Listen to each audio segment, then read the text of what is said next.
July is here, and Nutrition Month is judging us. Posters are up, gulay na naman ang bida, at kita natin ulit ang mga classrooms na Barrio Fiesta ang theme. But this month isn't just about food pyramids and pa-contests.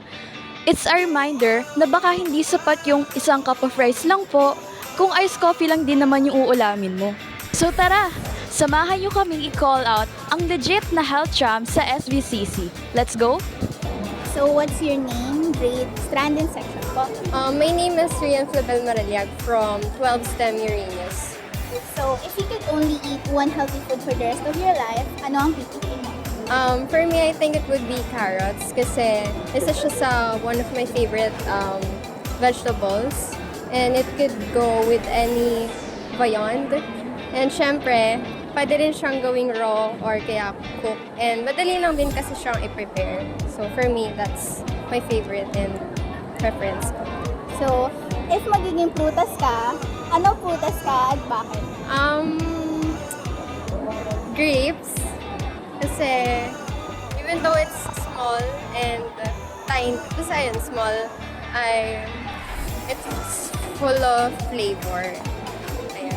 So, for our last question po is, kumakain po ba kayo ng tinola? Yes.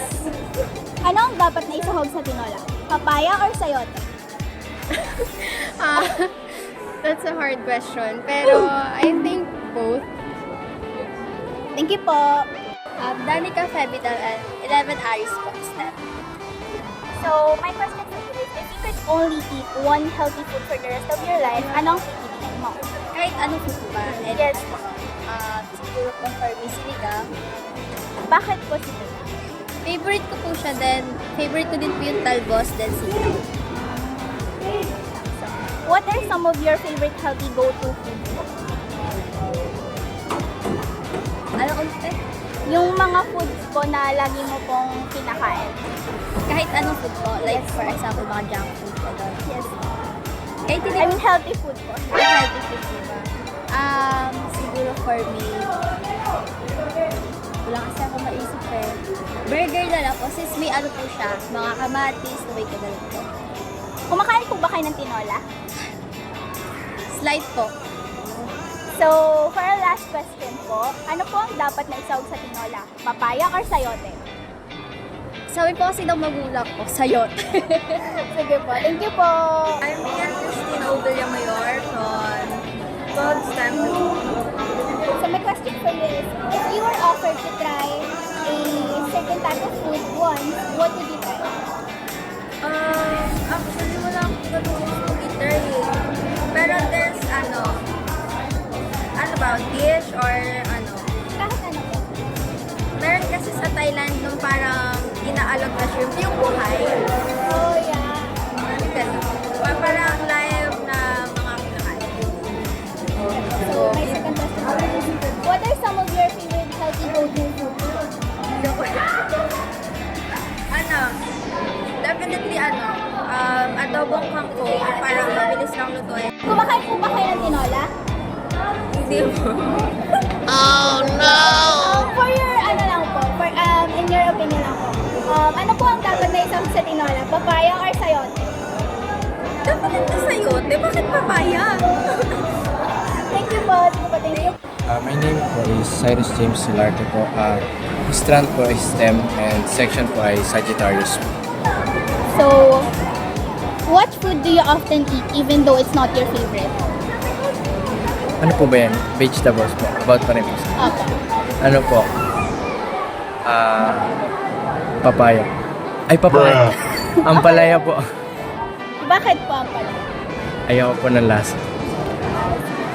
Pag ano lang. So, if you were to recommend a Filipino dish po, what would you recommend and why? Ano pa rin po? About pa rin po sa gulay. Or kahit ano po. Kahit ano na po. Ano po? For me po ay sisig. Bakit po sisig? Masarap. So, kumakain po ba kayo ng tinola? Opo. So, for our last question po, ano po ang dapat na isahog sa tinola? Papaya or sayote? For me po sa'yo. Thank you po. So, what's your name, grade, standard section po? Okay. Hello po. I am Marian H. Tayan from 11 ABM Aquamarine. So, if you were offered to try a certain type of food once, what would you try po? I think, since favorite naman ng lahat, I think I would choose Shanghai. Kasi sometimes kasi yung Shanghai meron siyang different types of proteins, which is yung chicken, red meat, vegetable, and other substances pa po. So, if you were to recommend a Filipino dish, what would you recommend and why? For me, toge. Toge kasi ang dami kasi mga bata na ayaw kumain ng gulay. And actually ngayon ang gusto ng mga bata yung fried chicken eh. And most of that, kaya gusto nila yung fried chicken kasi crunchy.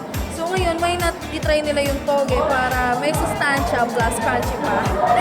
So, kumakain po ba kayo ng tinola? Yes po. So, for our last question, ano ang dapat na isahog sa tinola? Papaya or sayote? Papaya. Sige po, thank you po! Thank you po. I'm Lihay Tomenyo po from grade 12 ABM Jasper. My question for you is, if magiging prutas ka, anong prutas ka at bakit?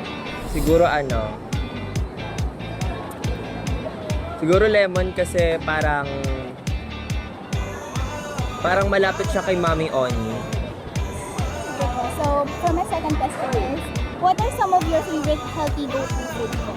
Healthy go-to foods, siguro anything na nagre-relate sa matatamis o kaya sa mga gulay ganun. So, kumakain po ba kayo ng tinola? Tinola. Oo naman. So, for our last question po is, ano ang dapat na isahog sa tinola? Papaya or sayote? Kahit ano, hindi man ako maarte dun eh. So, ay na. Thank you po! So, what's your name, grade, standard section po? Amos ko Julian, grade 12, YUM student from 12 YUMS Rizal. So, my question for you is, if magiging prutas ka, anong prutas ka at bakit? Feeling ko mansanas. Bakit po? Kasi favorite fruit ko yun. If you were offered to try a certain type of food once, what would you try? Ano? If you were offered to try a certain type of food once, what would you try? Apple. Sige po. Kumakain po ba kayo ng tinola? Opo. For my last question po, anong dapat na isahog sa tinola? Papaya or sayote? Sayote. Thank you po. So what's your name, grade, standard section po? My name is Hershey Baby Gem L. Martisana from 12 ICT Bacoor. So my question for you is, what food do you often eat even though it's not your favorite? Ampalaya.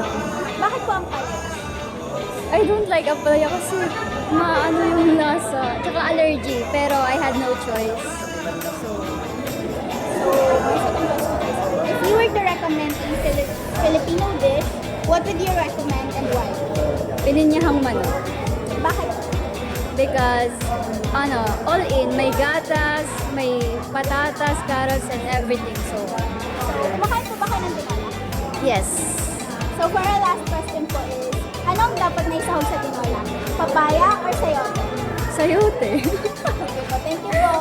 What's your name, grade, strand, and section po? I'm Chanel M. Laigan. You can call me Shan. I am from grade 11 ICT Akasha. My question for you is, if you could only eat one healthy food for the rest of your life, ano ang pipiliin? Kung ano man po ang kakainin ko sa buong buhay ko po ay sitaw. Bakit po sitaw? Sabagkat ito po yung unang gulay na kinain ko nung bata ako. The second question po is, if you were offered to try a certain type of food once, what would you try? I will try kalabasa po. Because others said that it can improve your eyesight. Kumakain po ba kayo ng tinola? Apa. For our last question po is, ano ang dapat na isahog sa tinola? Papaya or sayote? Papaya po. Thank you po. So, what's your name, grade, strand, and section? po? I'm George Andres Giver Sosa and I'm from 11 Sampaguita H. Mark Rivers Ibamesa, also from 11H. So may question for you. If magiging prutas ka, anong prutas ka at bakit? Kung ako ay siguro magiging prutas, ako ay isang magiging mangga. Dahil ako matamis ako magmahal. Mangga. Siguro, talong. Kasi haba ng talong tinatago ko.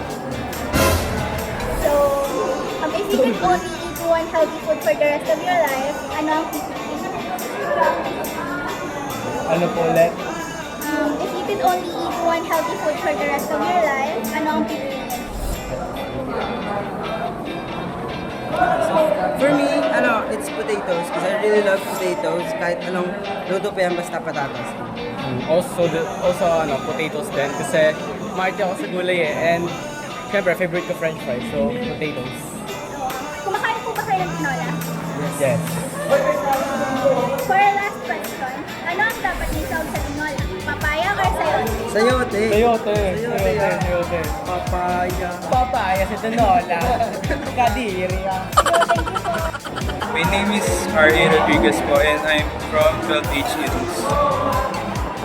So, if you were offered to try a certain type of food once, what would you try? Ano po, pakbet. Bakit po pakbet? Kasi po, naririnig ko po na masarap po siya and healthy po. So, my second question is, if you were to recommend a Filipino dish, what would you recommend and why? I will recommend adobo po kasi ever since ayun na po yung mga favorite nating mga Filipino and masarap po siya. So, kumakain po ba kayo ng tinola? Yes po. For our last question po, ano ang dapat na isawag sa tinola? Papaya or sayote? For me, sayote po kasi yun na po yung mas nakasanayan natin. Thank you po. Thank you. Good morning, sir. So, what's your name po? Good morning po, Sir Jagger po. My question for you is, if magiging prutas ka po, anong prutas ka po at bakit? Prutas? Siguro po, pinya. Bakit po pinas? Bukod sa masarap, matamis pa. Siyempre, masarap tayo. So, if you were to recommend a Filipino dish, what would you recommend and why? Ulam or yung mga ulam po. Siyempre, paborito ko po is adobo. So, paborito ko kasi siya masarap kasi parang ako lang. Kumakain po ba kayo ng tinola? Of course! Isa po yung sa pinaka mahilig kong lutuin, lalo na kapag Sabado Linggo. So, for our last question po, ano ang dapat na isahog sa tinola? Papaya or sayote? Taga-probinsya kasi ako mas prefer ko yung papaya. Pero mas gusto ko din po yung tinola kasi medyo manamis-namis. Pero pag sa akin, pag ako nagluluto, papaya sa akin. Thank you po. What's your name, sir? Mr. Kenneth U. Iligan. If magiging prutas ka po, anong prutas ka at bakit? Prutas. Saging. Bakit po sabi? Mas yung mga protein, yung energy nandun. Lahat kasi mahilig ako mag-bite. For the second question po, sir, is what food do you often eat even though it's not your favorite? Itlog.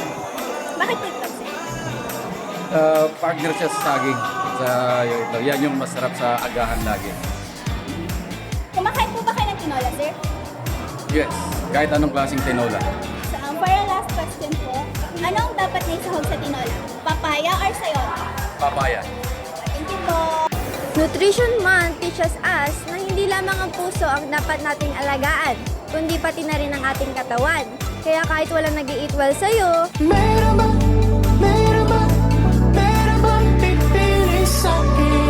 okay lang yan. Always remember na lang, always eat smart and hydrate. Magpakatotoo sa sarili natin na tayo ay nasa healthy living na, kahit minsan. Kaya kita-kits na lang sa next kain. Ay, the next video.